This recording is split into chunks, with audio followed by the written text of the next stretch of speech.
então, lá para o grupo maior para a gente compartilhar. Tá, aí os microfones.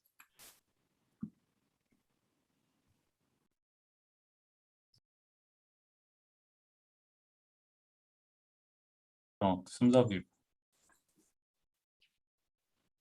Olá, boa tarde a todas e todos que acompanham mais uma edição do GEJOLcast. Eu sou Suzana Barbosa, professora da Faculdade de Comunicação da Universidade Federal da Bahia, coordenadora do Grupo de Pesquisa em Jornalismo Online, o GEJOL.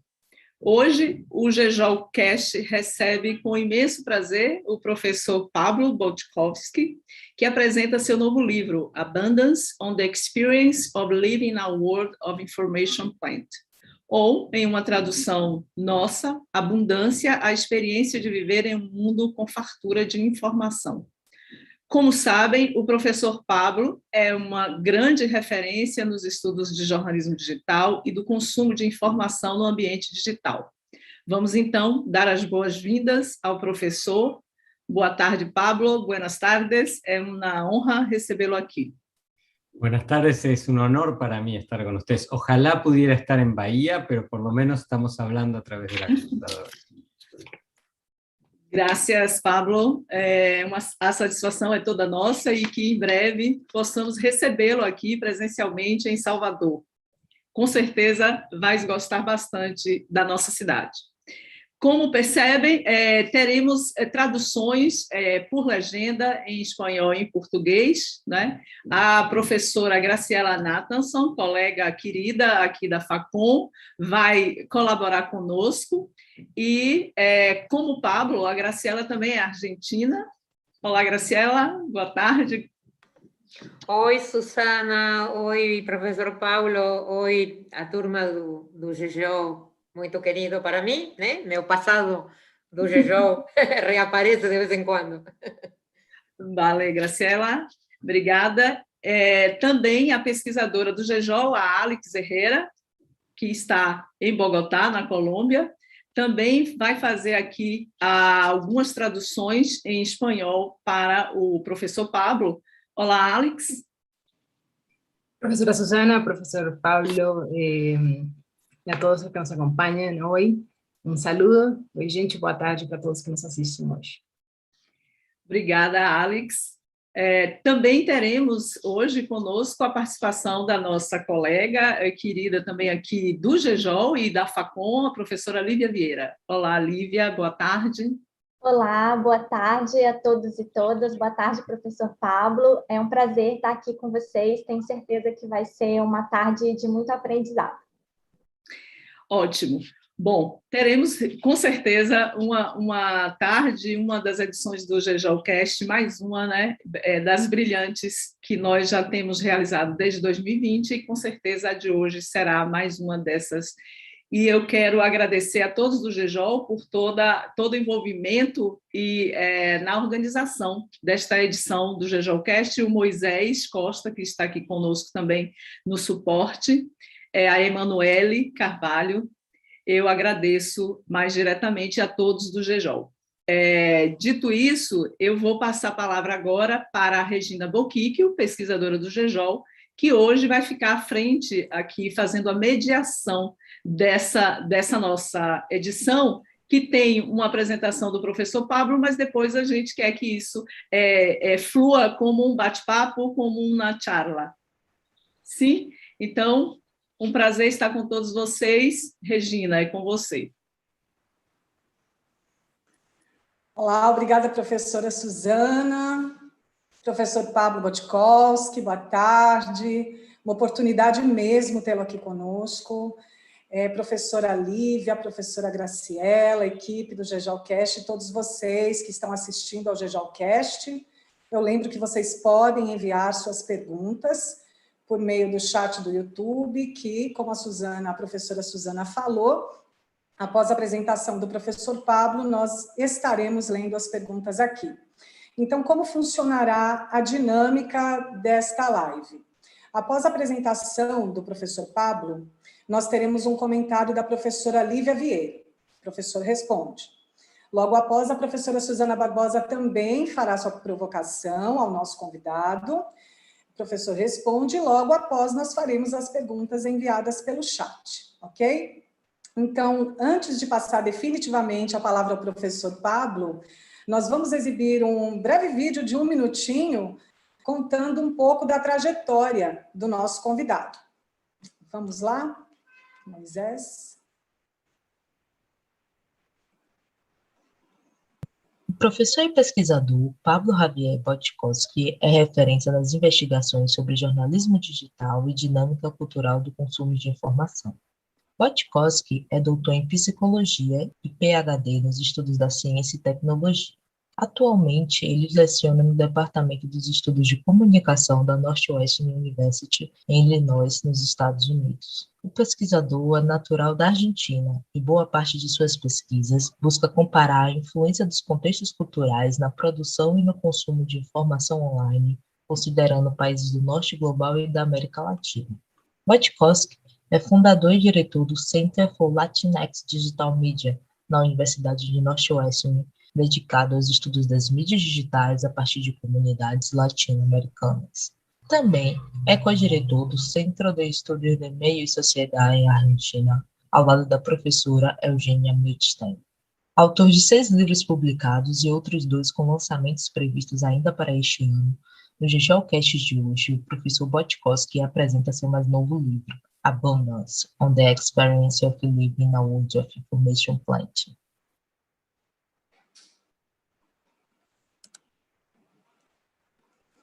Ok, obrigada, Moisés. Agora sim, passo a palavra ao nosso convidado, professor Pablo Botkowski. Fique à vontade, professor, a palavra é sua. Muchísimas gracias, Regina. Muchísimas gracias por el video. Un placer realmente. Muchas gracias, Susana, Graciela, Livia, Alex, Moisés detrás de la escena y el grupo en general por la invitación. Es un gran placer para mí estar aquí con ustedes y presentando este nuevo libro, y ojalá dentro de poco pueda hacerlo en persona en Bahía. Voy a empezar compartiendo la presentación. Me parece muy bien. Ok. Ahí lo ven. ¿Sí? Perfecto. Sí, profesor. Perfecto. Bueno, voy a hablar de este libro que se llama Abundance en inglés, que fue publicado por Oxford University Press en mayo de este año. Y es un libro en el que intento pensar un poco cómo es la experiencia de vivir en algo que para mí es un mundo de ciencia ficción. Es un mundo en el cual, por ejemplo, podemos tener esta conversación a 10.000 kilómetros de distancia, utilizando infraestructuras que hace 4 o 5 décadas hubieran sido solamente disponibles, en el mejor de los casos, para los líderes de las potencias mundiales. Y nosotros las podemos usar como cualquier otra persona que tiene conectividad a la web. Claro, este mundo de ciencia ficción es un mundo pleno de información, pero no es el primer mundo pleno de información en la historia de la humanidad. Ha habido otros momentos en la historia de la humanidad en el cual las sociedades han vivido un proceso de gran transformación tecnológica que ha llevado a un incremento notable en la cantidad de información, como por ejemplo en la antigüedad. Séneca, cuando se confronta con la gran cantidad de libros que había en ese momento, dice: la abundancia de libros para mí es una distracción. Pliny el Viejo, ¿sí? Porque estaba también Pliny el Joven, Pliny el Viejo decía, bueno, no, para mí no es una distracción, porque no hay libro que sea tan malo como para que no haya alguna parte que no pueda usar.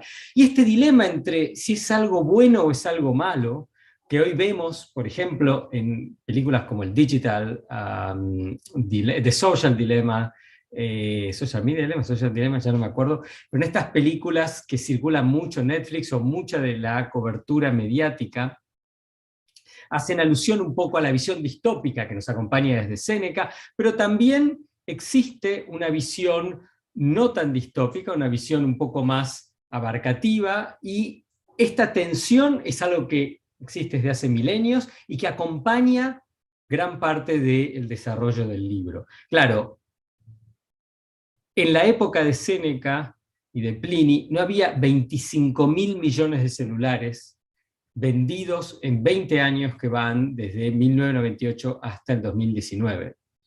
Ni tampoco había 4.500 millones de personas en el planeta conectados al menos una red social. La mayor parte está conectada a muchas redes sociales. El promedio de la gente que está en las plataformas es de 6.6 plataformas que usa cada una de estas personas.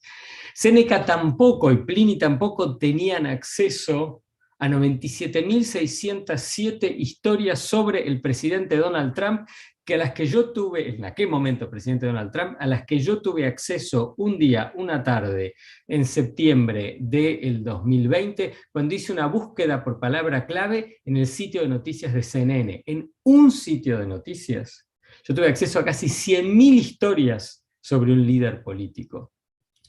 Obviamente tampoco Pliny y Séneca tenían acceso a 14.000 títulos en Netflix. Ese es más o menos el volumen del catálogo global de Netflix. Obviamente en cada país es una fracción de esto por temas de derecho a la propiedad, 3.000, 4.000, 5.000, dependiendo del país, pero ese es solo un servicio de streaming. Imagínense, supongamos, 4.000 títulos de Netflix, la mayor parte de los cuales son series de televisión, que tienen muchas temporadas y muchos capítulos cada temporada. Uno podría pasarse la vida entera, ¿sí?, haciendo nada más que durmiendo y viendo contenido en Netflix.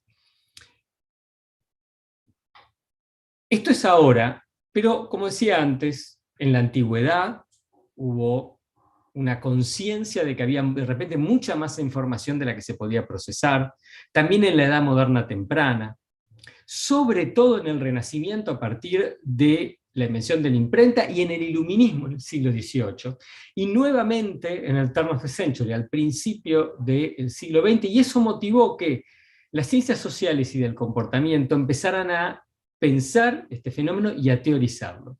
El concepto clave que desarrollaron es la idea de sobrecarga informativa, lo que en inglés se llama information overload. En las ciencias sociales el origen posiblemente está en Simmel, en Alemania, a principios del siglo XX.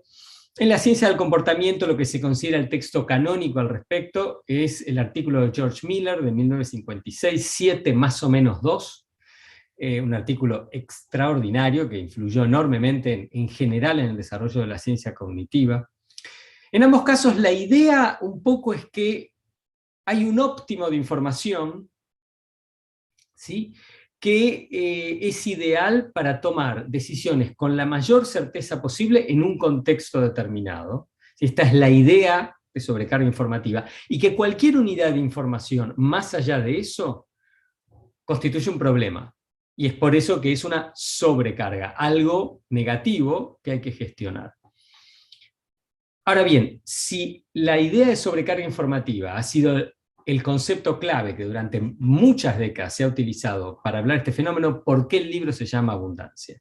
Se llama Abundancia porque yo creo que hay 5 problemas claves, limitaciones claves, acerca de el uso de la idea de sobrecarga informativa para tratar de entender este mundo de ciencia ficción en el que nosotros vivimos todos los días. El primero es que la mayor parte de las investigaciones se centra en lo que yo llamo usos instrumentales de la información. Esto es, usamos la información para tomar una decisión, usualmente en un contexto laboral, y por ende el foco de investigación se halla en el procesamiento de la información, en la cognición. Y como en un contexto laboral hay decisiones buenas y decisiones malas, entonces surge esta idea de que hay un óptimo de cantidad de información respecto de complejidad de la decisión que uno tiene que tomar, tiempo y otros recursos, y que este punto óptimo, cualquier unidad de información extra, va más allá de eso y juega en contra, y lo que surge entonces es un discurso de déficit, de que mucha información es necesariamente malo. Y a nivel de investigación, la forma en que se ha investigado esto es a través de lo que en inglés se llama the ethic perspective, que es la perspectiva del analista, mirándolo desde afuera, y usualmente con métodos cuantitativos, fundamentalmente experimentos y encuestas. Ahora bien, si nosotros pensamos en esas cifras que yo contaba al principio, que tiene que ver con el teléfono celular como este, las redes sociales, las noticias, el entretenimiento serializado a través de streaming, etc. Nosotros no usamos estas tecnologías, este hardware, este software, los distintos tipos de contenido, solamente para tomar decisiones. A veces es para tomar decisiones, pero otras veces es para entretenernos, para informarnos de temas de actualidad, para informarnos de lo que pasa con las personas conocidas, para relacionarnos y para gestionar un poco la vida cotidiana. Y en ese sentido, si queremos entender qué le pasa a la gente, cuál es la experiencia que tienen las personas de esto, tenemos que centrarnos no solamente en la cognición, sino en lo que esta información significa en la interpretación, en cómo nos sentimos cuando nos levantamos a la mañana y tenemos 332 mensajes en el WhatsApp esperándonos a ser respondidos de 28 grupos que durante la noche no durmieron. Y también eso alude a cuáles son las prácticas que llevamos a cabo para gestionar semejante cantidad de información solamente en un servicio de mensajería, ni que hablar en todas las plataformas combinadas.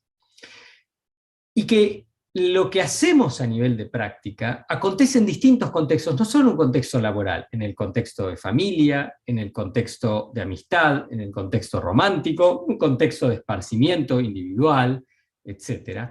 Y que en esos contextos uno no puede hablar de optimización. Es mejor que haya 22 mensajes esperándonos, 0 mensajes esperándonos, o 234. Cuando viene el 3 de septiembre, la nueva temporada de Casa de Papel, mi show favorito en streaming en Netflix, ¿está mal que yo dedique 5 horas a ver toda la temporada en un día? Depende qué es lo que tengo que hacer. Para mí tal vez está bien, para otra persona tal vez esté mal. Entonces, lo que surge de alguna manera, para entender esto, no es un discurso de déficit por default, sino lo que yo llamo una evaluación emergente, que si esto es bueno o es malo, si el binge watching en un contexto es bueno o es malo, depende de la persona, sus circunstancias y otras variables. Y que para hacer sentido de esto, uno tiene que recabar datos desde la perspectiva, lo que en inglés se llama the emic perspective, la perspectiva del sujeto, de la persona, no necesariamente de quien analiza, y que para entender a la persona, si bien se pueden usar métodos cuantitativos, es también ideal tener una perspectiva etnográfica que de alguna manera haga sentido de la situación de la persona desde la perspectiva de la persona misma y sus circunstancias. Las preguntas concretas que yo me hago en el libro para tratar de entender esta abundancia de esta manera es fundamentalmente cuál es la experiencia de vivir en un mundo de información plena. Y esto lo desgloso en 3 preguntas. Una es, digamos, ¿cuál es el rol de los factores macroestructurales como la edad, el estatus socioeconómico, el género, en organizar de alguna manera el acceso y el uso tanto de la tecnología como del contenido? Segundo, dentro de estos parámetros estructurales macro, ¿cuál es el rol de las dinámicas culturales de nivel meso y micro, como por ejemplo las rutinas con las que vivimos nuestra vida cotidiana y los significados que le atribuimos a la información y para qué la usamos, en moldear de alguna manera esta experiencia? Y por último, ¿cuáles son las implicancias de todo esto para los medios, para la sociedad, la política y la cultura? Para responder estas preguntas, adopto una perspectiva epistemológica fuertemente influida por el trabajo de Jim Carrey, el muy reconocido investigador de medios, periodismo y comunicación en general, que en un texto de muchísima circulación, hace ya más de 3 décadas, planteó que hay 2 grandes formas de mirar la comunicación. Uno tiene que ver con la transmisión de información, y otra tiene que ver con lo que él llamó la visión ritual de la comunicación, y es que la comunicación no se trata solamente y muchas veces no primariamente de transmitir información, sino se trata de hacer sentido, y de hacer sentido colectivamente en rituales que lo incluyen al acto comunicacional, pero que al mismo tiempo lo exceden. El segundo elemento clave de mi aproximación al objeto de estudio tiene que ver con, de alguna manera, suavizar las divisiones que se han generado en los últimos años, sobre todo en la última década, las últimas 2 décadas, en el campo del estudio de la comunicación entre aquellas personas especialistas que estudian la tecnología y aquellos que estudian el contenido. Y dentro de los que estudian el contenido, aquellos que estudian periodismo y quienes estudian cultura popular o entretenimiento. Porque si bien estas divisiones hacen sentido desde el punto de vista de la organización de un campo y la división de recursos, etc., si uno adopta realmente una perspectiva desde la persona, para todos nosotros no es que estamos diciendo, bueno, ahora tengo un dispositivo y ahora voy a usar el software, y cuando estoy en la plataforma de Facebook estoy mirando entretenimiento, pero después voy a mirar noticias. Estamos usando hardware y software, contenido y tecnología, periodismo, entretenimiento y comunicación familiar, relacional, etcétera, todo junto. Y es por eso que si lo queremos entender desde la perspectiva de la persona, lo tenemos que entender todo junto. Como está claro en las preguntas, yo trato de integrar en esta aproximación una visión cultural junto con una idea estructuralista del comportamiento de la información, en lugar de verlo dividido. Y si bien el foco está en el fenómeno contemporáneo, tratar de mantener siempre presente una sensibilidad histórica que nos permita ver realmente qué es lo nuevo del contexto actual, qué es lo distinto, cuál es la discontinuidad, y qué es lo continuo que ya hemos visto en la antigüedad, o en la edad moderna temprana, o en el Renacimiento, o en el Iluminismo. Y el último punto de la aproximación es que la gran mayoría, más del 90% de las investigaciones sobre sobrecarga informativa acontecen en el norte global y no tienen ninguna clase de reflexividad acerca de que están haciendo investigación sobre un fenómeno en un lugar, un contexto determinado. El libro abreva sobre datos en Argentina y trata de ser muy consciente de qué implica, ¿sí?, estar mirando desde el subglobal, que es una categoría problemática, porque digamos, distintos países tienen distintas características, pero de alguna manera lo marca como una parte de lo que es el norte global, que es donde se produce la mayor parte del conocimiento que circula globalmente sobre estudios de la comunicación, sin entender que es una minoría a nivel poblacional y con características estructurales y culturales, esas sociedades, bastante distintas de las del resto. Los datos para este libro fueron recolectados en Argentina en 2016 y 2017. La fuente primaria son 158 entrevistas semiestructuradas, que se hicieron desde marzo del 16 a diciembre del 17. Al cabo de un tercio del trabajo de campo, realizamos una encuesta presencial a 700 personas en octubre del 2016. Argentina, para mí, fue un lugar ideal para responder las preguntas que les comentaba al principio para esta investigación, por al menos 3 motivos. El primero es que en comparación con los países del norte global hay mucha más escasez material. Para la gente es mucho más difícil tener acceso a los dispositivos, incluso a las suscripciones, a los servicios de información, que de alguna manera corporizan esta abundancia de información. Con lo cual, como es mucho más difícil, importa mucho más para ellos, para estas personas, tener acceso, y por ende esto nos da una ventana mucho más interesante a por qué importa tanto esta información, esta abundancia informativa en la vida cotidiana. Segundo punto tiene que ver con que buena parte del discurso contemporáneo acerca de lo que pasa en la actualidad con la abundancia informativa tiene que ver con cómo eso influye en las relaciones sociales. El trabajo de Sherry Turkle, por ejemplo, ha sido muy influyente al respecto.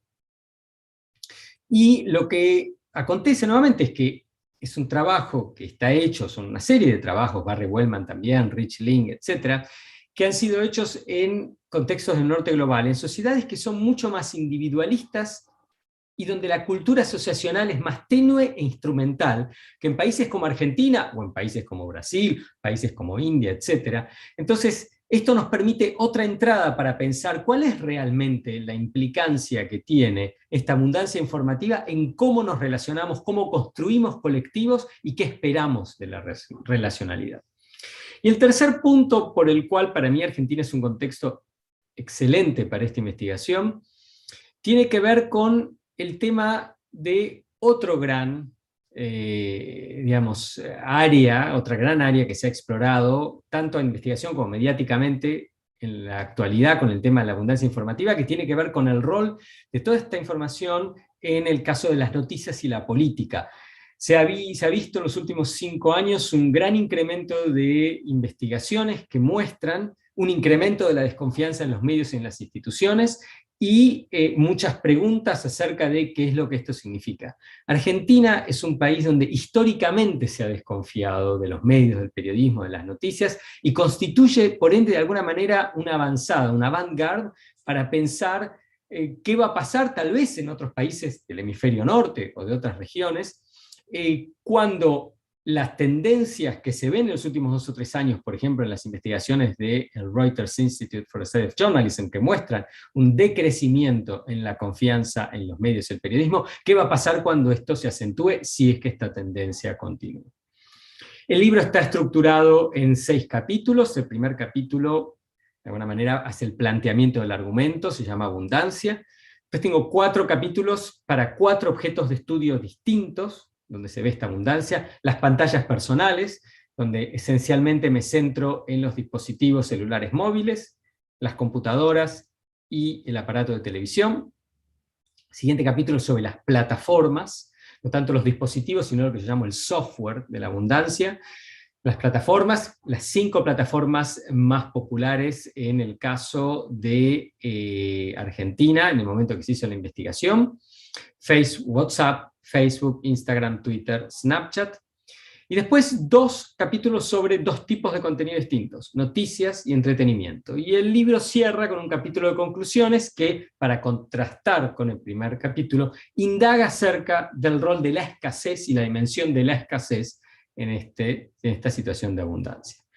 Dado el contexto de la audiencia y la gran trayectoria que tiene este grupo, y muy importante trayectoria que tiene este grupo en el estudio del periodismo y las noticias, pensé en presentar un poco el capítulo de noticias como para dar un poco más de contenido a esta descripción general acerca del libro.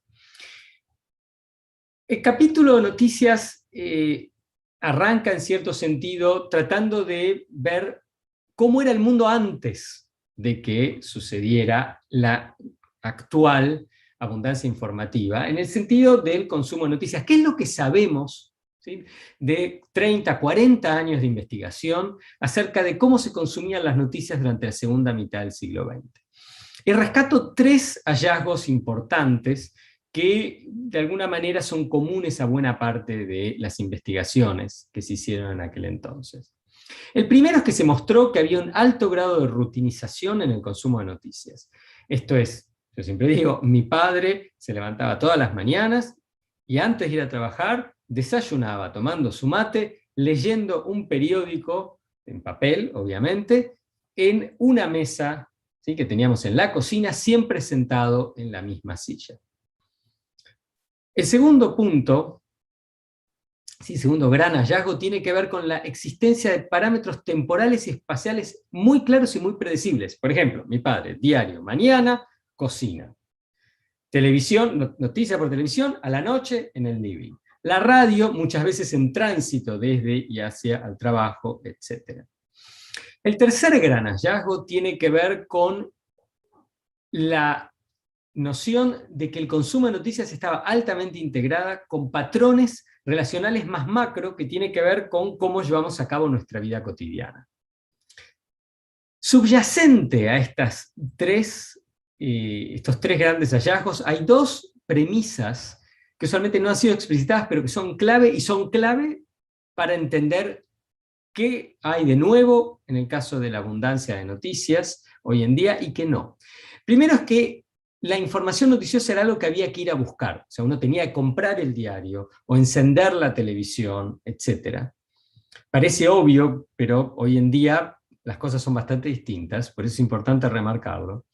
Y lo segundo es que las rutinas que se llevaban a cabo para consumir esa información eran lo que yo llamo primarias. Esto es, cuando alguien se sentaba a leer el diario, esa persona básicamente leía el diario. Cuando miraba televisión, básicamente miraba televisión. Con la radio a veces estaba un poco más de fondo, pero no había esta idea de un universo de multitasking donde se hacen muchas cosas a la vez a nivel informativo. Este es el siglo XX, segunda mitad del siglo XX. ¿Qué pasa hoy en día en nuestras sociedades con el consumo de información? La encuesta que realizamos reveló que las personas en Argentina consumen noticias constantemente, todos los días. Casi el 100% de las personas encuestadas dijo que consume noticias al menos una vez al día. Y que la fuente principal de noticias, a pesar de todo el discurso acerca de la importancia de lo digital, etcétera, etcétera, sigue siendo de lejos la televisión. Y en segundo lugar, no medio digital, sino la radio. O sea, si uno mira y divide los resultados en tres grupos, radiodifusión, medios digitales, medios impresos, uno lo que ve es que va ganando por goleada, como diríamos si habláramos de fútbol, la radiodifusión. Tiene una performance modesta, pero creciente, por lo que se sabe de otras encuestas. Yo solo tengo un corte en un año, pero lo que se sabe de otras encuestas, creciente los medios digitales, y la gráfica, el papel, están retiradas. Solo un 3% de las personas que encuestamos dijo que su fuente principal de información de actualidad era el diario de papel, y un 0%, 0 sobre 700, dijeron que eran las revistas. Y cuando le preguntamos cómo consumían, al igual que lo que muestran las investigaciones del siglo XX, la segunda mitad del siglo XX, lo consumen de una manera altamente rutinizada. Siempre consumen los mismos medios. Ahora, la información a la que tienen acceso es muy distinta de la información a la que tenía acceso mi padre, en el sentido que hay una gran cantidad de noticias, más de 97.000 noticias sobre Trump, simplemente con un keyword search en CNN. ¿Sí? Esas noticias además circulan a gran velocidad. Hay un breaking news, se muere el baterista de los Rolling Stones, me aparece por el WhatsApp, por los trending topics en Twitter, me llegan mensajes vía Messenger, por todos lados. No tengo ni siquiera que ir a un sitio de noticias. Y además, lo que pasa es que el contenido está altamente comoditizado. La mayor parte de la información que circula es la misma. Es provista por distintas fuentes, pero es básicamente la misma información. Entonces, la pregunta es, ¿cómo hacen las personas para gestionar, para lidiar en su vida cotidiana con una gran cantidad de noticias que circula a una velocidad feroz, pero cuyo contenido es muy similar de un sitio al otro? Lo que yo propongo en el libro es que a través del análisis surgen 5 dinámicas culturales que median, por un lado, entre la gran cantidad de información, la abundancia de información en el ambiente, en el entorno, y por otro lado, la experiencia individual y microcolectiva de recepción. La primera dinámica cultural es lo que yo llamo la presencia de rutinas derivadas.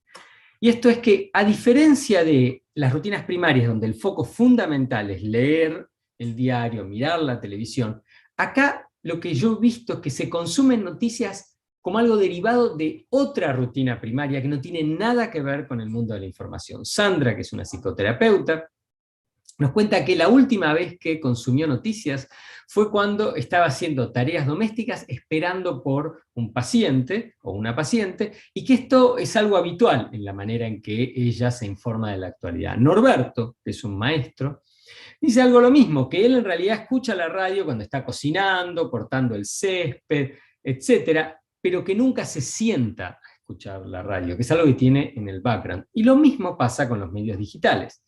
Juana, una estudiante de 23 años, dice que la última vez que consumió noticias antes de la entrevista fue cuando estaba en su teléfono, caminando, mirando el Twitter hacia la cafetería en la universidad, y que obviamente cuando llegó, ¿sí?, a la cafetería paró, dejó de consumir noticias independientemente de si se había informado todo lo que quería o no, porque era más importante, la rutina primaria era conseguir el café antes de ir a clase.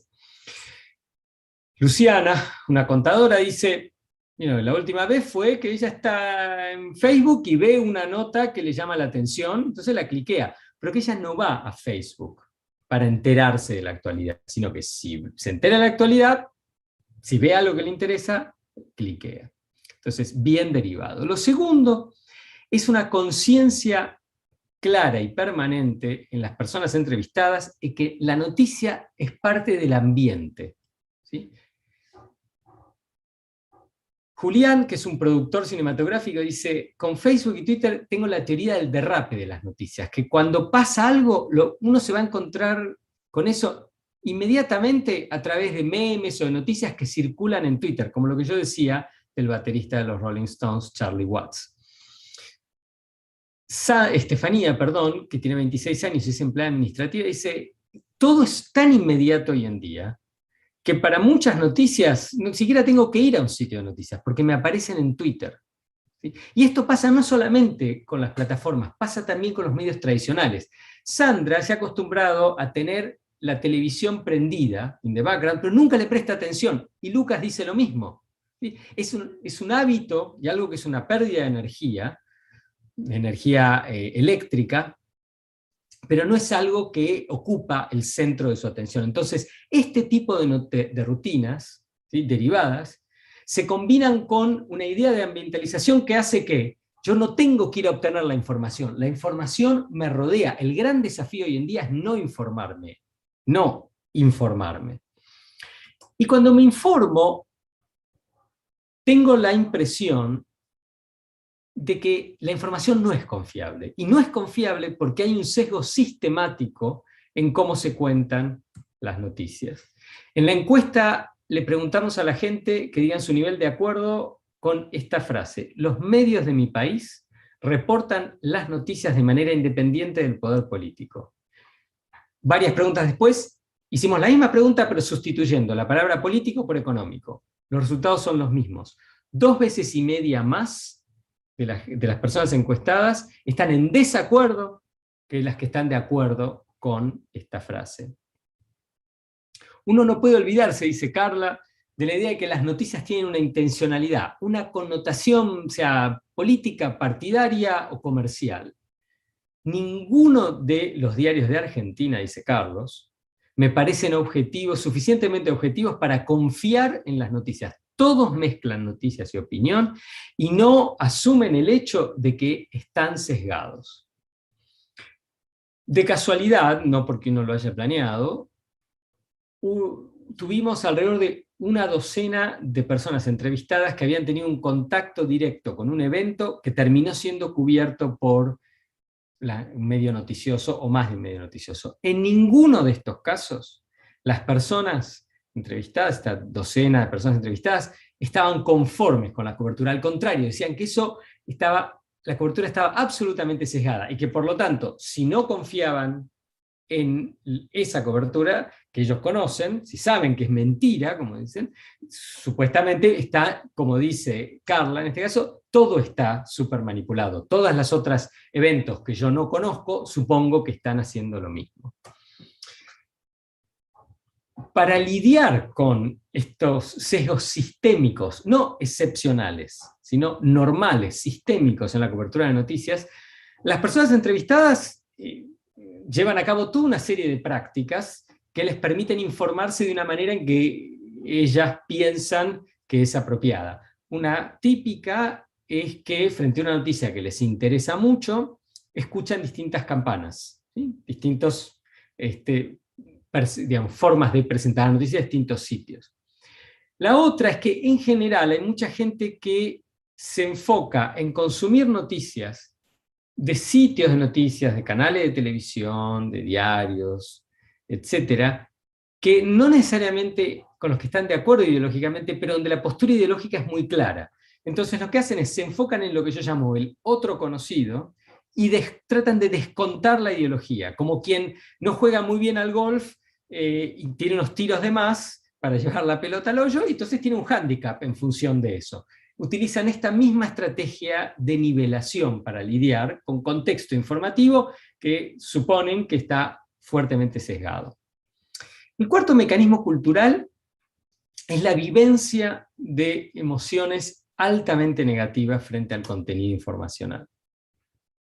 Hoy leí en Facebook, nos cuenta Sofía, una historia posteada por el canal de televisión Todo Noticias, de que alguien había encontrado una persona, un chico muerto, una criatura muerta, dentro de una bolsa de basura. ¿Por qué? Se pregunta Sofía. ¿Cuál es la necesidad de publicar esta historia? Son todas malas noticias, no hay ni una noticia buena, es pura angustia. Agustina se enoja muchísimo cuando mira las noticias, nos cuenta. Fabián no puede tolerar las noticias. Y Marta, que es una empleada doméstica de 60 años, dice, hay mucho en las noticias que te hacen sentir muy mal, ¿entendés? Y por ende, prefiero no verlas. Y el quinto mecanismo cultural es la ausencia de apego, o, caso contrario, la presencia de desapego. Hay muchísimo apego al teléfono, ¿sí? A mí no me gustan las caracterizaciones negativas, entonces yo no digo que hay adicción a los smartphones, o adicción a las pantallas, o adicción a Netflix. Es una cuestión de apego, porque apego es un término tanto psicológico como sociológico, sociología del arte y Actor Network Theory, el trabajo de Antoine Enion, en psicología el trabajo de Bowlby, es la idea de la conexión, una fuerte conexión a un objeto. Hay mucho apego a la ficción serializada, muchísimo más apego a las pantallas de las cuales nos cuesta mucho despegarnos, y a las plataformas. No hay apego a las noticias, salvo aquellas personas que tienen un consumo muy ritualizado de las noticias en papel, donde necesitan les gusta mucho ir al bar y leer la noticia en el café o fumándose un cigarrillo, etc. Pero no es tanto el apego a la noticia, sino el apego a todo el ritual. Entonces, las noticias están por todos lados, pero experiencialmente han sido devaluadas. ¿Sí? No es que la gente dice, las noticias no valen nada para mí, sino que en sus prácticas cotidianas las devalúan. ¿Por qué sucede esto? Sucede esto por algo que yo llamo el contraste entre la pobreza de los hechos y la riqueza de las ficciones. Usando un poco, parafraseando el título del famoso libro de Adam Smith. Si uno contrasta lo que pasa con las noticias con lo que pasa con el entretenimiento, y no tengo tiempo de contarles todos los datos del capítulo siguiente, digamos, el capítulo de entretenimiento, pero yo hago un análisis comparativo, uno ve que en el caso de las ficciones, las rutinas siguen siendo primarias. Incluso cuando consumimos nuestra serie favorita, o vemos nuestro partido favorito de fútbol, o etcétera, mirando también el dispositivo celular o comentando, chateando al respecto, el foco primario es en Game of Thrones, Casa de Papel, lo que sea. Sigue habiendo ambientalización, eso se mantiene. Las emociones que percibimos, experimentamos, son altamente positivas, a diferencia de las emociones que hay en el caso de las noticias. No experimentamos ninguna desconfianza, ¿sí? Porque no hay en lo que confiar. Es un contenido que no pretende retratar la realidad, sino contarnos una ficción, y a diferencia de los hechos fácticos y la cobertura noticiosa sobre los mismos, hay un alto nivel de apego. Entonces lo que vemos es que la devaluación experiencial de las noticias no es algo inevitable del contenido en la era digital. Eso surge de contrastar qué es lo que pasa en el caso del entretenimiento de las ficciones, volviendo a lo que yo decía al principio, el valor, la importancia de estudiar las noticias junto con otro tipo de entretenimiento, de contenido, en este caso de entretenimiento, no aisladas de los otros tipos de contenido en los cuales nosotros, digamos, a los cuales le prestamos atención. Entonces, ¿cómo explicamos esta devaluación experiencial? Hay un par de explicaciones alternativas bastante comunes que yo quisiera descartar. La primera es que esto es una consecuencia inevitable del crecimiento en volumen de contenido noticioso. Porque si esto fuera así, también aplicaría al entretenimiento, y cuando vemos en el caso del entretenimiento, es exactamente lo opuesto. Pasamos más tiempo hoy en día consumiendo, sobre todo, ficción serializada de lo que hacíamos antes. Tampoco es una consecuencia de la tecnología, ni del tipo del contenido, porque la tecnología en realidad es mejor que nunca para contar historias a nivel multimedial, con procesos de búsqueda de datos, etc. Y el contenido en muchos casos es el mejor periodismo de la historia. ¿Sí? Buena parte del periodismo de datos es realmente extraordinario, hay muchas innovaciones en storytelling, en cómo contamos historias, que son realmente admirables. Entonces no puede ser, digamos, consecuencia de que la tecnología es peor o el contenido es peor.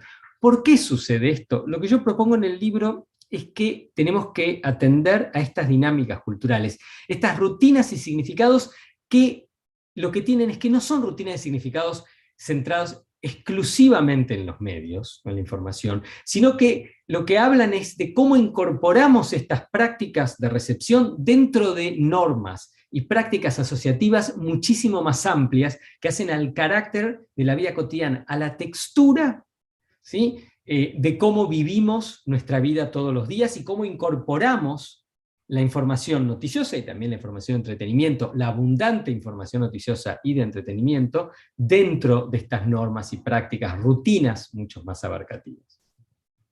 Entonces, ¿qué implicancias tiene esto? Quisiera destacar 4.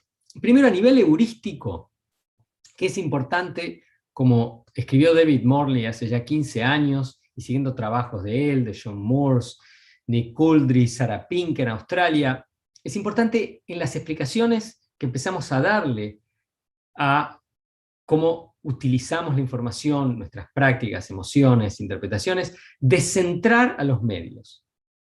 ¿Sí? Que para explicar fenómenos comunicacionales tenemos que integrar esos fenómenos comunicacionales en patrones mucho más macro de la vida cotidiana. Lo segundo es que se resalta de este trabajo el valor de combinar estudios de noticias de cultura popular, no solo para explicar el por qué hemos devaluado las noticias, sino para, a nivel colectivo, tratar de limitar un poco la fragmentación intelectual que ha acontecido, como bien explica Silvio Weisberg en su libro sobre la comunicación, una postdisciplina, en el campo en los últimos años, en la última década, par de décadas. Teóricamente, yo propongo que este tipo de análisis nos invita a repensar conceptos e ideas claves como agenda setting, o el rol de los medios como algo fundamental para la democracia, conceptos, ideas que están basados en la premisa de que hay una valoración experiencial de las noticias, cuando en realidad para mucha gente no la hay. Y socialmente esta investigación yo planteo que nos abre una ventana para pensar la crisis tanto en el atractivo y sobre todo en la autoridad de expertos e instituciones de la modernidad como el periodismo y los medios de comunicación, porque lo que está en crisis con la devaluación experiencial de la noticia es la modernidad misma, ¿sí?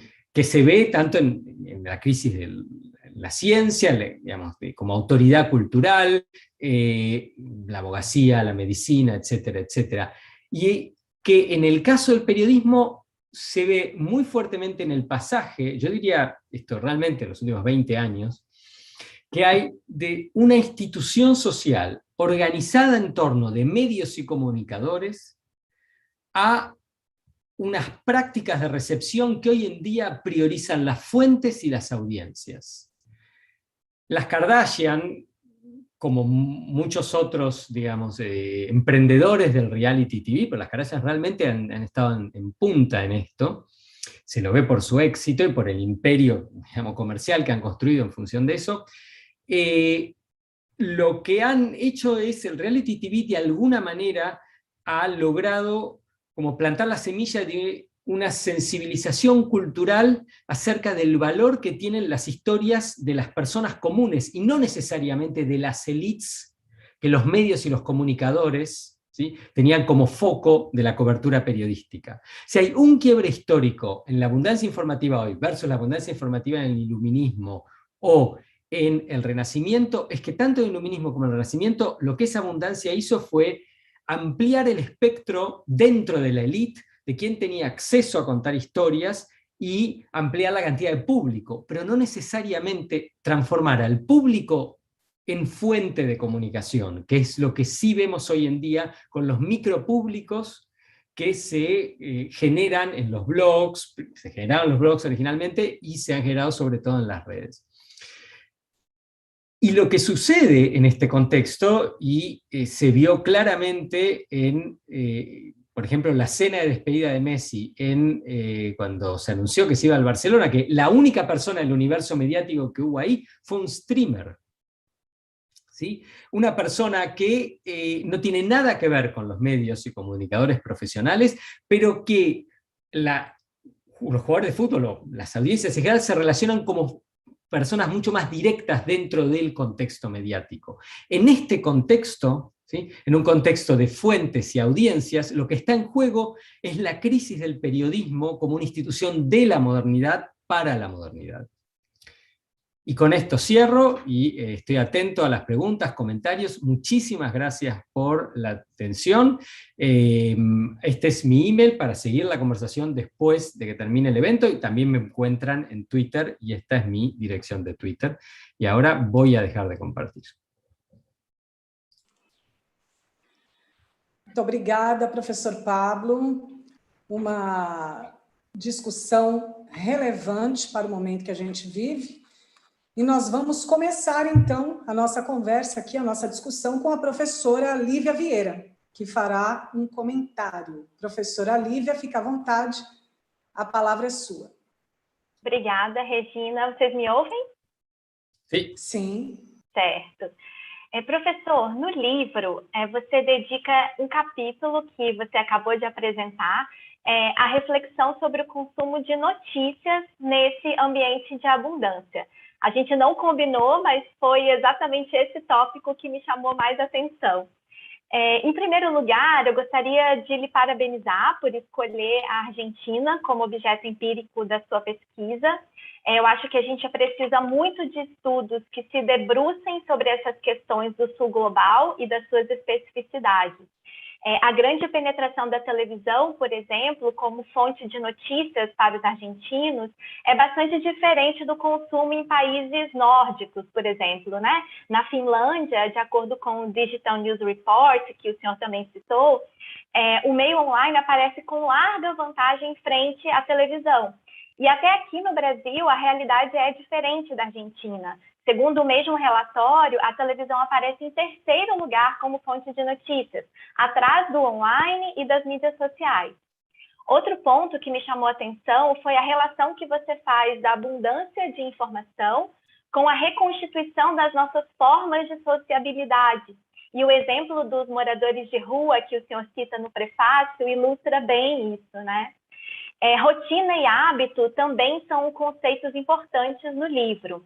Nesse sentido, o senhor observou um contraste entre as rotinas de consumo de notícias e as de entretenimento.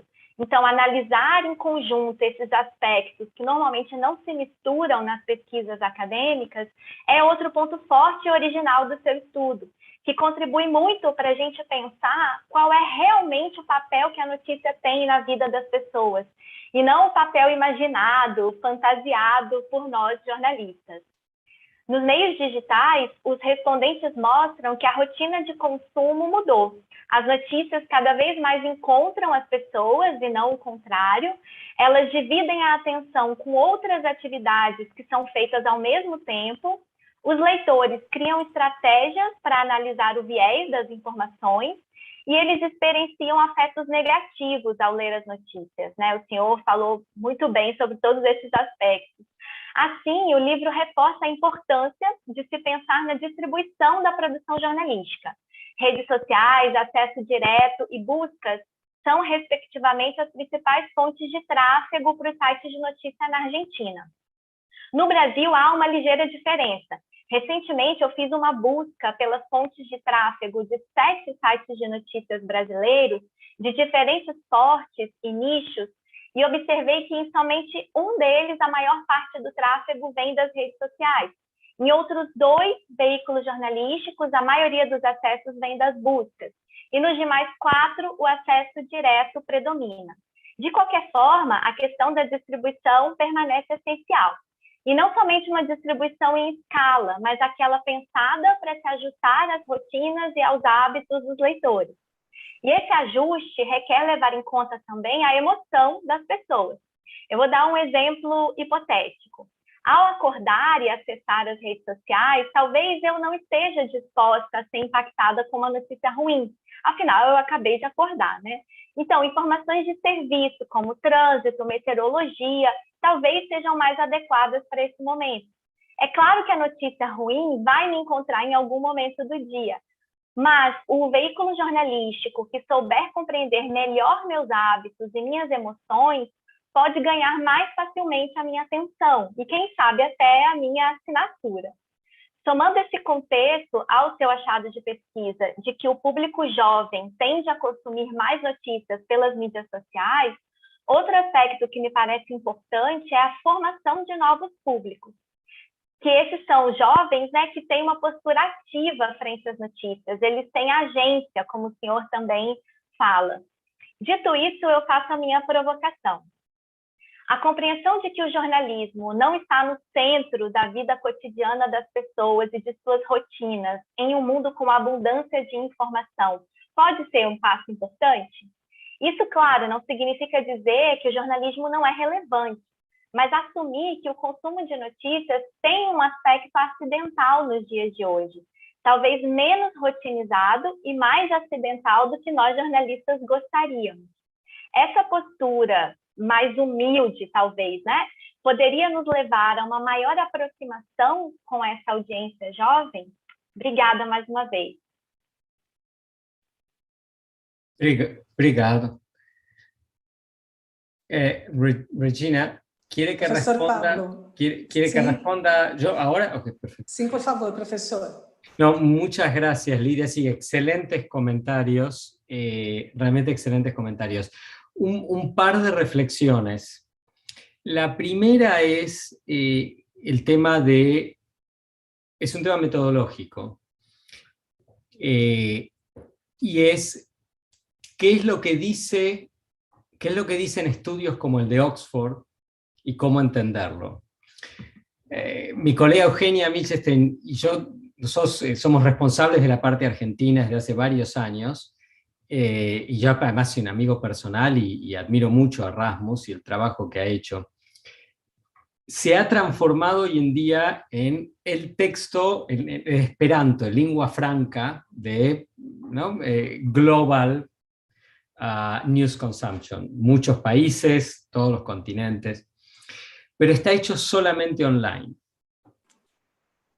Al estar hecho solamente online, produce determinados resultados, sobre todo en países del mundo en el cual el acceso no es de la misma manera que en Inglaterra, o en Finlandia, o en Japón, o en Corea del Sur. Los resultados, por eso nosotros quisimos hacer una encuesta presencial, ¿sí? Para tener, aún así hay parte de la población a la que es muy difícil acceder básicamente es un 8 o 9% de la población, porque viven en contextos en los cuales es peligroso para el encuestador o la encuestadora ir. Pero aún así es un grupo bastante más amplio. Por eso yo creo que quizás la penetración de la televisión y de la radio en Brasil es mayor de lo que muestra, por ejemplo, una encuesta como la de Oxford. Sigue siendo posiblemente menor que en Argentina, pero mayor de lo que muestra. Y no está mal que la encuesta de Oxford de esos resultados. Sería imposible a nivel económico hacer 80.000 casos presenciales. Y hay países del mundo donde no se puede hacer porque es muy peligroso hacerlo. Pero hay que entender que tiene ese efecto, que es que hay partes importantes de la población que nunca llegan a ser representadas. Con respecto de el tema de que el periodismo, esta provocación que es absolutamente brillante, mi pregunta es, ¿alguna vez el periodismo lo fue? ¿No? Hay un pequeño antecedente histórico que es interesante para pensar esto. En 1980, el 1 de julio de 1980, una empresa que ya no existe más, que se llamaba Night Reader, que era la segunda cadena de diarios más importante de Estados Unidos después de Gannett. El 1 de julio de 1980, Night Reader, en partnership, asociados con AT&T, con AT&T, lanzaron un producto que se llamó ViewText, ¿sí? Que fue el primer, ¿sí?, servicio interactivo a través de computadora para el público masivo en Estados Unidos. Hicieron una prueba de campo en el sur de la Florida, porque ahí estaba el Miami Herald, sigue estando, que era uno de los diarios principales de Knight Ridder.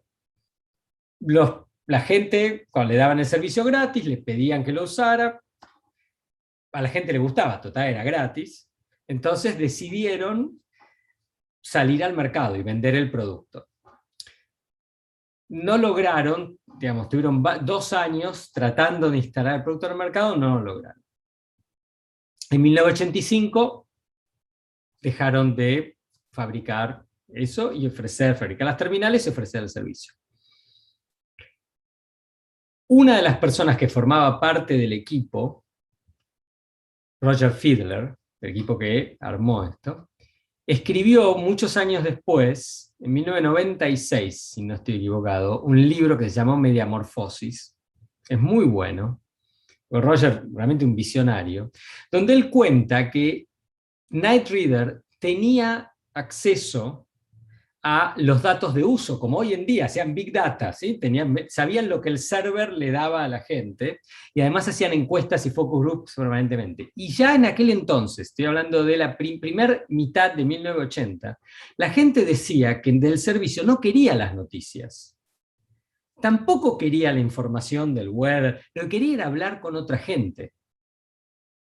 Lo que quería era el chat. ¿Sí? Entonces, en aquel momento, la época dorada, si se quiere, del periodismo norteamericano, ¿no? Watergate, Pentagon Papers, etc. Miami Herald, que era un periódico realmente muy reputado. En ese momento, incluso en ese momento, la gente decía que no quería. Lo que pasa es que la infraestructura comunicacional hacía que, digamos, si un anunciante quería llegar a las audiencias, si un político quería hacer proselitismo político, tenía que pasar por el Diario del Pueblo, los 2 diarios de la ciudad o los 3 canales de televisión.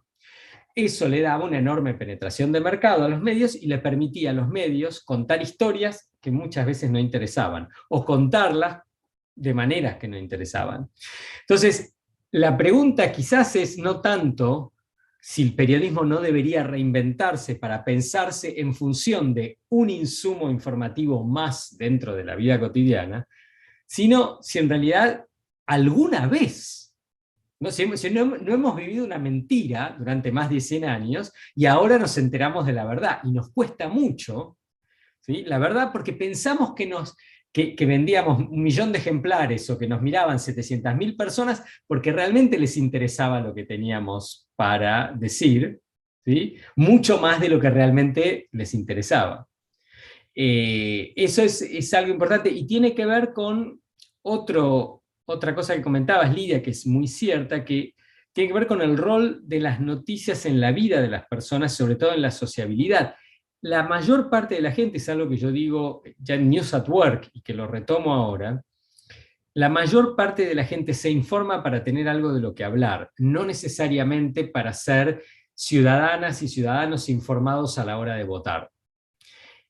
Y eso es algo que le cuesta mucho al periodismo. Si miramos las noticias más leídas ahora, si vamos al periódico de más alta calidad, digamos, ¿sí? El equivalente al Guardian o el New York Times en cualquier otro país, lo que en la Argentina sería La Nación, Folia, etc., las más leídas no van a ser, las más vistas no van a ser las informaciones, son, digamos, ¿sí? Charlie Watts, fue el sorteo de la Champions hoy, Neymar está enojado porque el PSG le hizo una ceremonia a los 3 argentinos que ganaron la Copa América, eso es lo que, ¿sí? Porque de eso vamos a hablar. Entonces, si uno forma parte de su sociabilidad contemporánea de grupos muy politizados, entonces va a leer noticias para compartir de eso. Pero si no, va a leer noticias de otras cosas. Hay una investigación muy vieja, y con esto cierro, hace muchos años, de Bonnie Erickson, que es una socióloga que está en la Universidad de Toronto. La investigación creo que fue en 1985, una cosa así. Ella fue a 3 fábricas en el estado de Ottawa, en la provincia de Ottawa, en Canadá, e investigó de qué hablaban las personas que trabajaban en la fábrica, en el día a día. Y lo que ella concluye es que el tema número 1 era el deporte. En Canadá es el hockey sobre hielo, no es el fútbol. Y lo que ella concluye es que se habla de deportes porque es lo que permite al operario y al manager y al supervisor, ¿sí?, tener una conversación sin tener conflicto, porque la política es algo que tiene conflicto, la religión lleva al conflicto, etc.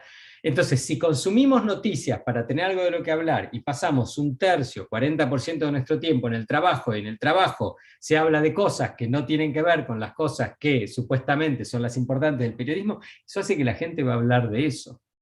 Y en este contexto donde las redes de alguna manera son parte de una reconstitución de la sociabilidad en torno de lo cotidiano y no necesariamente lo, digamos, ¿sí?, lo más macro político, macro social, eso exacerba estas transformaciones. Pero bueno, estos son algunos comentarios. Muchas gracias por las preguntas y las observaciones muy pertinentes. Obrigada, professor. Ótima resposta. Obrigada, professora. A discussão está boa. E nós agora vamos ampliar essa conversa, chamando novamente aqui para a tela a professora Suzana Barbosa. Professora Suzana, por favor, a palavra está com você. Ok.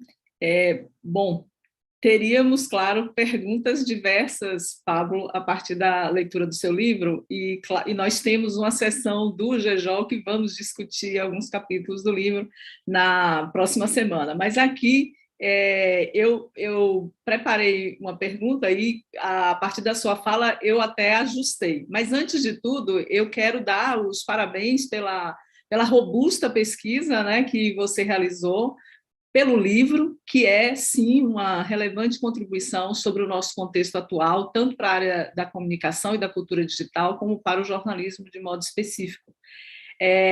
Por isso, uma referência obrigatória, né, para nós. Eu quero destacar também aí o aspecto político do livro e dizer o quão representativo ele é por colocar o foco no Sul global e assim demarcar esse importante lugar. Eu sei que tem sido uma preocupação sua até a partir do Latinx, inclusive numa das edições, né, da Digital Journalism, faz-se, você como editor e a Eugênia Michelstein também trata desse contexto da América Latina. Do Sul global. A minha pergunta, também, claro, pelo interesse de pesquisa, vai no que é uma das conclusões do livro, sobre a questão da pobreza dos fatos e uma riqueza de ficções. Ouvindo sua resposta, Lívia, claro que eu tenho mais ou menos a noção, mas assim, o público, nesse caso, especialmente demarcado por esse fator da idade, como organizador estrutural dominante, está, então, muito mais interessados nos conteúdos de entretenimento e naqueles que vão gerar essa possibilidade da sociabilidade, da interação maior com os outros, né? E o consumo muito mais forte desses conteúdos serializados por plataformas de streaming. Nesse sentido, isso que você fala, talvez, né, que o jornalismo nunca tenha sido tão importante, tanto quanto nós imaginamos, pela sua função na sociedade, principalmente nas sociedades democráticas.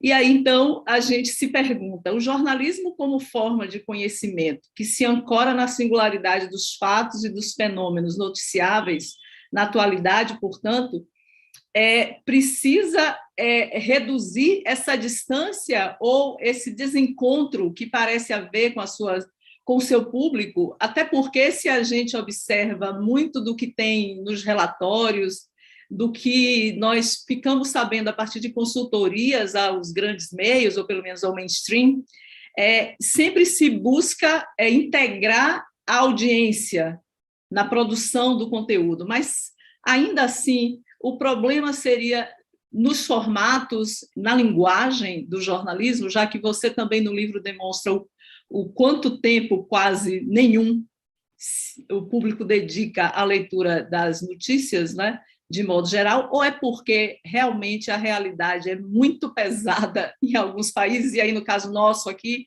América do Sul, e no caso do Brasil, que vive uma polarização absurda, né? Como é que você avalia isso a partir do próprio contexto da sua pesquisa? E obrigada. Muchas gracias, Susana. Sí, Los dos temas están relacionados, excelentes observaciones, tanto el aspecto político como el rol del periodismo en su relación con las audiencias. Un breve, sé que no es una pregunta, pero un breve comentario sobre lo político del libro. Digamos, hay dos aspectos donde el libro no dice necesariamente que es político, pero fue escrito con una intención política. El primero es efectivamente no solo investigar desde el sur global, sino representar al sur global no como el otro, y no orientalizar al sur global. Pensar que ya no hay más un centro y un montón de periferias, y que eso hay que hacerlo y decirlo permanentemente. Como alguien que trabaja en la Academia Norteamericana desde hace 27 años, y que yo he hecho parte de mis investigaciones han sido sobre Estados Unidos y países de Europa y parte sobre América Latina, yo noto una enorme, incluso hoy en día, una enorme diferencia en el trato que lo que yo escribo recibe, si es de uno o de otro. Y desde hace muchos años, como bien dijo, estoy como dedicado a tratar de llamar atención a este fenómeno. El número en Digital Journalism fue a propósito, y sobre todo la introducción que escribimos con Eugenia fue a propósito, que generó bastante backroom discussion, como se pueden imaginar en el comité editorial y demás. El otro aspecto político del libro, y que es donde se enlaza fuertemente con la pregunta sobre las audiencias, es que gran parte del discurso contemporáneo sobre la cultura digital es un discurso que transforma a las personas en objetos históricos y por ende las desempodera. Todos los discursos distópicos que venden mucho, porque son la mayoría, que se ven los columnistas de los medios progresistas y las columnistas de los medios progresistas más importantes del mundo, en los libros que más venden, en los documentales como el Social Dilemma y todos esos. Ese discurso distópico transforma a las personas en objetos, porque de alguna manera le quita el agency, el agenciamiento, el poder a las personas, a todos nosotros, y por ende, al transformarnos en objetos, nos desempodera. Es más fácil vivir diciendo, existe Donald Trump por las noticias falsas, existe Bolsonaro por la desinformación en YouTube, que pensar que Donald Trump es un síntoma de procesos históricos, políticos y económicos de larga data, así como lamentablemente lo es Bolsonaro. ¿Sí? Y que la única manera de solucionar estos contextos es reempoderarnos y convertirnos en sujetos históricos con todo lo que eso nos incomoda, porque entonces tenemos parte de la responsabilidad de lo que nos acontece y tenemos la responsabilidad de solucionarlo. El libro fue escrito muy desde esa perspectiva, porque es la perspectiva del etnógrafo. Cuando el etnógrafo habla con la gente, ve que la gente no está desempoderada. La gente está empoderada. Pasa que está empoderada para lo que le interesa, en luchas desiguales, pero no necesariamente imposibles, como se ve en el caso de los éxitos recientes del movimiento feminista en Argentina. ¿Qué hacer con las audiencias? ¿Cómo pensar las audiencias en este contexto? Acá voy a traer a colación a mi queridísima amiga y admirada colega Barbie Selicer. Barbie, Chris Anderson y yo escribimos un libro que va a salir en 2 meses por Polity, el Manifiesto del Periodismo. Y es un libro en el cual nosotros, un libro corto, una polémica, digamos como un manifiesto, muy polémico, a propósito, donde nosotros centramos el análisis del periodismo actual en 3 grandes interfaces del periodismo. Las fuentes, que es cómo el periodismo como institución tiene interfase con el mundo sobre el que informa, las normas, cómo se procesa la información dentro de la sala de redacción, y las audiencias, quienes leen, escuchan, miran, oyen los discursos periodísticos. Al final, en el último capítulo, tenemos que presentar nuestra propuesta. Yo soy un institucionalista, en cierto sentido, con lo cual yo soy más cauto, suelo ser más cauto, entonces digo, bueno, planteemos una propuesta de reforma. Y Barbie dice, no, hay que hacer la revolución.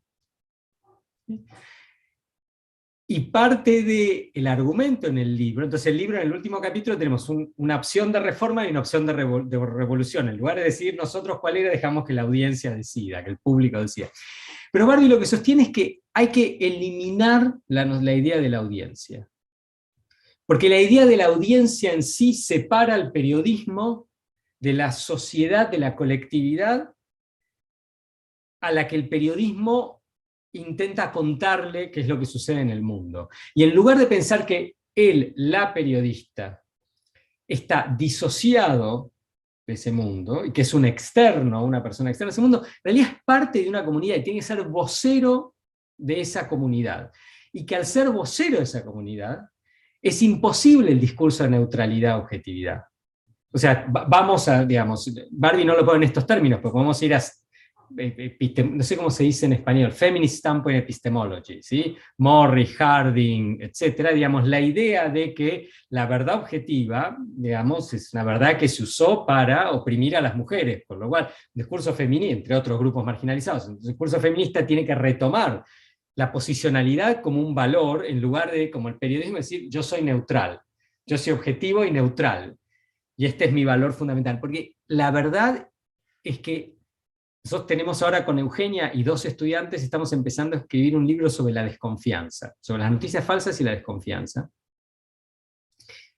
Y parte de lo que pasa cuando uno le pregunta a la gente si confía en las noticias, y las conversaciones que se suceden en el contexto etnográfico, en este caso, es que la gente lo que dice es que la gente no confía en las noticias, y como no confía en las noticias, va a confiar mucho menos en un periodista, en un medio que le diga que es objetivo.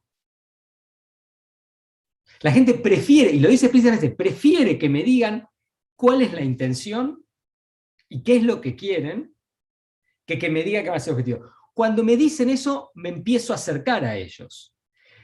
La idea de Barbie es una idea mucho más radical, y es la idea de, entonces no hace falta más ser objetivo, no hace falta más ser neutral, lo que tenemos que ser es ser parte de la comunidad, ser cosmopolitas, ser inclusivos, ser militantes. Más transparentes, ¿sí? Más transparentes y sobre todo separar esa diferencia entre el periodismo y el público, ¿sí? Que es la edad de oro del periodismo, sobre todo en el discurso normativo norteamericano, porque hay muchos. La otra cosa con la que Barbie insistía mucho durante todo el proceso de escritura, y que es cierto, es que en realidad las teorías del periodismo, etcétera, etcétera, fueron hechas sobre el modelo New York Times, Le Monde, La República, El País. Pero el periodismo hoy en día se practica como ella dice, en gran parte del mundo. ¿Sí? Los corresponsales de guerra, las personas que reportan en México, ¿sí? Sobre el tema del narcotráfico, las agencias periodísticas feministas, etcétera, no tienen una pretensión, ¿sí? Y es mucho más valorado por las audiencias. Entonces, y ese es un gesto eminentemente político. Así como la objetividad también lo es, aunque dice no serlo. ¿Sí? Perfeito. Gracias, Pablo. Perfeito. Ok, professor Pablo. Bom, antes de passarmos as palavras do público, nós estamos em um horário um pouco avançado, mas eu vou aproveitar para fazer uma pergunta bem rápida para o professor. No livro, professor, é salientado que entre todos os fatores estruturais, classe, gênero, a idade se mostrou como fator dominante que organiza a experiência de viver em um mundo com fartura de informação. Daí isso envolve acesso a dispositivo, plataforma, escolha de conteúdo. Mas, se eu bem entendi, essa lógica de domínio da idade, ela não se repete bem para o consumo de notícias especificamente. Partindo de que seja assim, se eu entendi corretamente, como isso pode ser explicado exatamente, professor? Sí, excelente pregunta. Ese es el factor de la edad, sobre todo en el consumo de medios tradicionales, sobre todo en el consumo de televisión y radio, no tanto en el consumo de medios de noticias a través de medios digitales, donde sí la edad, digamos, compite con el estatus económico. Tiene que ver todavía, yo creo, con el rol fundamental de las instituciones educativas y la correlación entre el nivel educativo y el estatus socioeconómico en de alguna manera, moldear y orientar el interés hacia las noticias y en cómo, ¿sí?, se posicionan las personas frente a las noticias. Yo creo que no sucede lo mismo con el contenido de ficción y obviamente no sucede lo mismo con las plataformas, etc. Yo creo que tiene que ver todavía con eso, pero es una excelente pregunta. Obrigada, professor. Então, agora sim, vamos passar as perguntas aqui de quem nos assiste, ok? Bom, a Carmen Carvalho pergunta: quais estratégias o jornalismo deve aplicar para captar e reter a atenção da audiência? E ela estende como o WhatsApp pode fazer parte dessa estratégia de conquistar e reter a audiência, né? Ou seja, o casamento das plataformas, né? Sí, yo creo que digamos, hoy en día el consumo de noticias es un consumo mucho más tribal, es un consumo apasionado, no es un consumo desapasionado, es un consumo realmente apasionado, es un consumo tribal. Cuando digo tribal es que desde la posición del colectivo en el cual se identifica, o los múltiples colectivos en los cuales se identifica una persona, es un contenido altamente relacional, es un consumo muy relacional, ¿sí? Siempre lo fue, pero lo que pasa es que la relacionalidad hoy en día, la sociabilidad ha explotado, porque estamos expuestos a vínculos a través de todas estas plataformas permanentemente. Y entonces, digamos, para reconectar con las audiencias, los medios de comunicación tienen que pensar las noticias desde estas lógicas, unas lógicas mucho más afectivas que intelectuales o cognitivas, mucho más tribales que la idea del Estado, lo que en inglés es el polity, ¿sí? Y pensado desde la relación que va a tener el contenido informativo con los vínculos en la vida cotidiana que tienen las audiencias. Y la otra cosa, digamos, que es importante es, muchas veces, yo lo que he visto hablando con ejecutivos de medios es que el marco de referencia suelen ser las redes. Y yo creo que un marco de referencia mucho más cercano, del cual se podría aprender mucho más, es el contenido de entretenimiento. Hay algo de la lógica de las redes que excede por mucho a la lógica del periodismo, pero no así, no el entretenimiento. Y en la producción de contenido para streaming, ¿sí?, yo diría perfeccionado, pero ha realmente, digamos, avanzado mucho en el desarrollo de productos que mantengan la atención y el interés de la audiencia enormemente. Una audiencia que es mucho más lábil, mucho más tenue de lo que era antes. Yo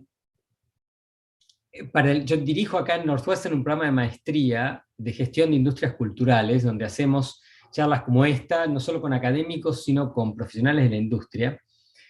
Y hace un par de años, en el 2019, creo, no, ya estamos en pandemia, en 2020, una de las charlas fue con Ted Hope, que es un productor de cine independiente muy conocido en Hollywood, que durante 4 años fue el director, del 2015 al 2019, fue el director de Amazon Studios. Jeff Bezos se lo llevó para dirigir la producción propia de contenido. Y esta es una persona que había, digamos, sido productor de films que ganaron en Cannes, que ganaron Oscar, estuvieron nominados, etc.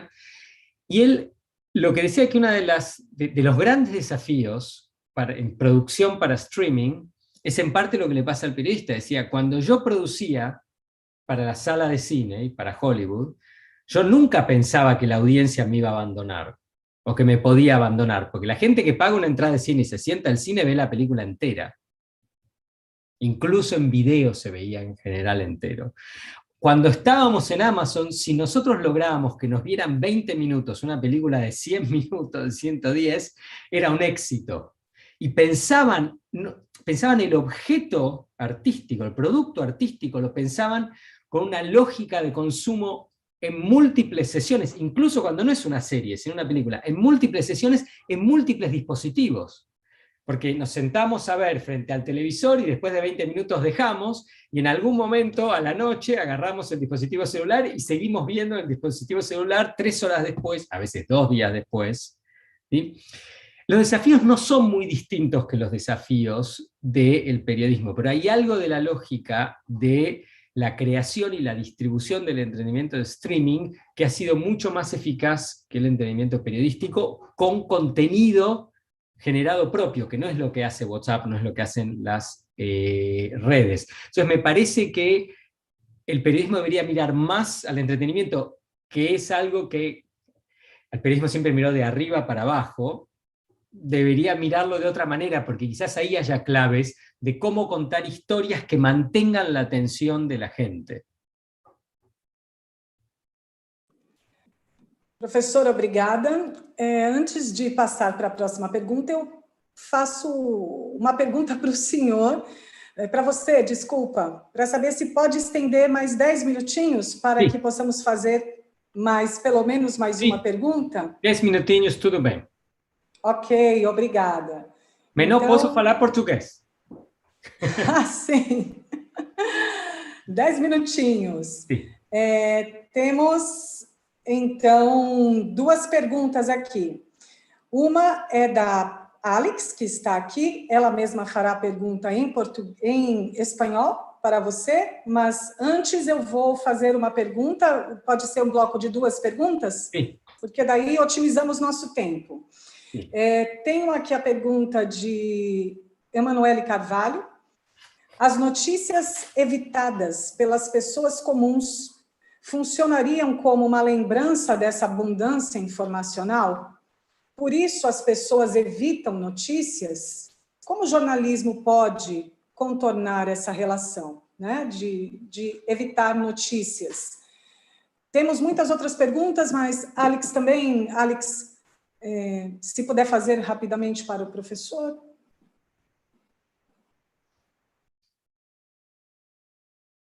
Seu áudio está fechado. Sim, quer que eu faça a pergunta de vez também, seguido? Sim. Sí, pronto. Profesor, muchísimas gracias por su intervención, maravillosa presentación y supremamente pertinente para todas las investigaciones que tenemos dentro del grupo de investigación. En particular, una de las cuestiones que más me interesó fue lo que tenía que ver con las dinámicas culturales, a través de las cuales las personas pasan por esa experiencia de abundancia de información, y en particular aquella que refiere al vínculo que las personas no tienen con la información noticiosa y que sí podrían experimentar con información de entretenimiento, con contenido de entretenimiento. En ese sentido, me interesa saber cómo usted percibe la apuesta de algunos medios de comunicación, en particular aquellos medios digitales y medios sin fines de lucro, por dar al público un papel más central en cualquier fase de la producción de noticias, o incluso buscar repensar ese vínculo para entonces crear modelos de negocio centrados en el público, como por ejemplo las membresías, el crowdfunding o algunas versiones de las suscripciones. Excelente, muchas gracias por ambas preguntas que en parte se relacionan. ¿Cómo hacer para combatir el news avoidance, ¿no? Emanuel, ¿cómo hacer para evitar, para contrarrestar este fenómeno de evitar las noticias? Yo creo que la clave no pasa por la interpretación, sino por el afecto. Digamos, lo que hace muy bien el contenido de streaming, el contenido de entretenimiento en general, es que genera apego a través del afecto, ¿sí? A través de la emoción. El periodismo, históricamente, la visión normativa del periodismo moderno es un periodismo sin afecto, sin emoción, ¿sí? Trata de ser objetivo, digamos, cuanto más estatus tiene un medio o un periodista, más distanciado y más... tiene un lenguaje incluso sin adjetivos, que es algo que de la manera que se enseña a escribir periodismo, etc. Yo no creo que el evitar las noticias pase por contar, por escribir de otra manera, etcétera, fundamentalmente pasa, o quizás sí escribe de otra manera, pero apelando a la emoción más que a la razón. Y apelando a contar historias que no generen emociones negativas, porque las historias que generan emociones negativas en el corto plazo funcionan, porque uno ve un título, digamos, así que llama la atención y hace clic en eso, pero en el mediano plazo aleja a las personas de la práctica de noticias, del consumo de noticias y sobre todo de un medio determinado. Otra forma es la que dice Alex, que tiene que ver con entregar de alguna manera las herramientas del periodismo a las audiencias. Lo que pasa es que a las audiencias no les interesa muchísimo eso más allá de lo que ya obtiene con las plataformas. Eso ya lo hizo Facebook. O sea, Facebook lo que hace es que nos da la posibilidad a todos de contar lo que nos pasa para un micropúblico, más o menos pequeño, pero micropúblico al fin. Y lo que tiene la economía digital, y esto es algo estructural, o sea, la industria de medios y de comunicación es una industria altamente concentrada, es lo que se llama un winner take all market, en el cual los pocos ganadores se quedan con todo el mercado. Siempre lo ha sido. Hay 4 cadenas de televisión que han tenido toda la atención, la mayoría incluso en países que tienen una gran cantidad de diarios nacionales, como Argentina, 10 o 12, históricamente en el pico de la cantidad de diarios nacionales en Argentina había 2 que tenían la gran cantidad de la audiencia. Lo que las investigaciones muestran es que los medios digitales son, de todos los medios que existen, son los más altamente concentrados en función de la atención de la audiencia. Y esto donde se ve es que hay muchísimos motores de búsqueda, pero usamos uno solo. Hay muchísimos lugares donde comprar cosas, pero compramos todo en Amazon. ¿No? Lo mismo pasa con las redes sociales. Hay 27 o 37 redes sociales que tienen más de 100 millones de usuarios, pero Facebook tiene 2.800 millones, ¿no? Bien arriba del resto. Lo que pasa, digamos, el problema que yo le veo, está bien darle herramientas a la gente como un acto político, pero yo no sé cuán sustentable es económicamente eso, porque hay una cuestión de masa crítica que ya sucede en las plataformas dominantes y que hace que al común de la gente le resulte más fácil contar sus historias ahí. El problema con los modelos de membresía tiene que ver con la estructura económica de la industria y del mundo digital. Los grandes ganadores del mundo digital son ganadores que construyeron, como empresas, que construyeron su dominio comercial, su dominio económico, en función de market share, no en función de revenue, o sea, en función de qué porción tienen del mercado, no de cuánto les ingresa. De hecho, Amazon tuvo pérdida durante muchos años, YouTube, cuando Google adquiere YouTube por $1.650 millones, YouTube da pérdidas. ¿Sí? Todas estas empresas construyen el dominio en función de adquirir una gran cantidad de market share y en función de eso monetizar toda la inteligencia sobre el tráfico y eventualmente el dominio de mercado. Lo que hacen los modelos de membresía es que inmediatamente, digamos, comprimen la posibilidad de crecer, porque quien no paga no forma parte del público, y como la mayor parte de la información está comoditizada, la mayor parte de la gente no va a pagar. El New York Times únicamente tiene éxito en su modelo de membresía porque Trump sube. Hasta que Trump sube, los primeros 5 años del modelo de membresía del New York Times cambiaban plata, o sea, perdieron muchísimos ingresos de publicidad que ganaron por ingresos de membresía, pero el balance sheet, digamos, la cantidad que les quedaba al final del día era la misma. Cuando sube Trump, frente al desbande del Partido Demócrata como opción política, buena parte de la ciudadanía identifica al New York Times como un actor político opositor. Y dona, digamos, se suscribe como una manera de donar para la causa. Y después ahí sí tiene un efecto de envío, porque le permite al New York Times contratar a un montón de periodistas, hacer un montón de cosas que le dan más market share.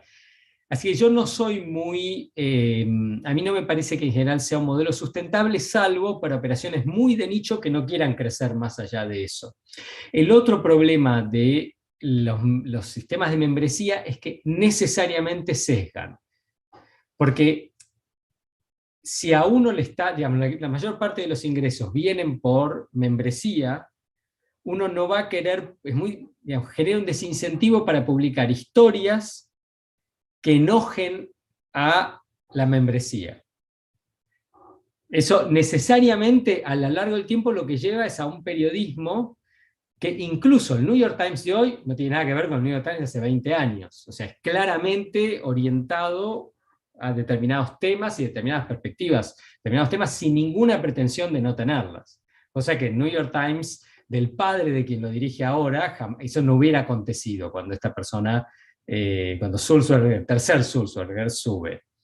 Así que ese es en parte, digamos, el problema de la membresía. Esto es un comentario más general, pero que alude de vuelta a evitar las noticias. Yo, lamentablemente, lo que creo es que como industria, el periodismo o sea, viene sufriendo un alto proceso de concentración, ¿sí?